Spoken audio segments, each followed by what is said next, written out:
بسم اللہ الرحمن الرحیم۔ سونے سے یا لیٹنے سے وضو ٹوٹ جاتا ہے یا نہیں؟ نبی کریم صلی اللہ علیہ وسلم سوئے یہاں تک کہ آپ خراٹے لینے لگے، پھر آپ نے نماز پڑھی، اور کبھی راوی نے یوں کہا کہ آپ صلی اللہ علیہ وسلم لیٹ گئے، پھر خراٹے لینے لگے، پھر آپ صلی اللہ علیہ وسلم کھڑے ہوئے، اس کے بعد نماز پڑھی۔ پھر سفیان نے ہم سے دوسری مرتبہ یہی حدیث بیان کی۔ عمرو سے، انہوں نے کریب سے، انہوں نے ابن عباس رضی اللہ عنہما سے نقل کیا کہ وہ کہتے تھے کہ ایک مرتبہ میں نے اپنی خالہ ام المؤمنین حضرت میمونہ کے گھر رات گزاری تو میں نے دیکھا کہ رسول اللہ صلی اللہ علیہ وسلم رات کو اٹھے۔ جب تھوڑی رات باقی رہ گئی تو آپ صلی اللہ علیہ وسلم نے اٹھ کر ایک لٹکے ہوئے مشکیزے سے ہلکا سا وضو کیا۔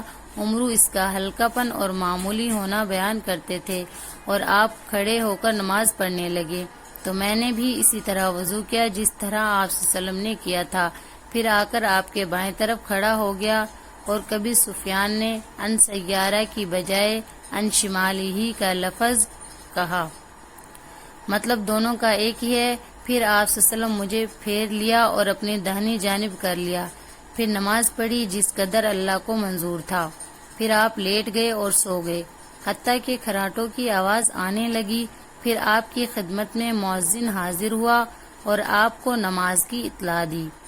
آپ صلی اللہ علیہ وسلم اس کے ساتھ نماز کے لیے تشریف لے گئے، پھر آپ نے نماز پڑھی اور وضو نہیں کیا۔ سفیان کہتے ہیں کہ ہم نے عمرو سے کہا، کچھ لوگ کہتے ہیں کہ رسول اللہ صلی اللہ علیہ وسلم کی آنکھیں سوتی تھی، دل نہیں سوتا تھا۔ عمرو نے کہا کہ میں نے عبید بن عمیر سے سنا، وہ کہتے تھے کہ انبیاء علیہ السلام کے خواب بھی وحی ہوتے ہیں۔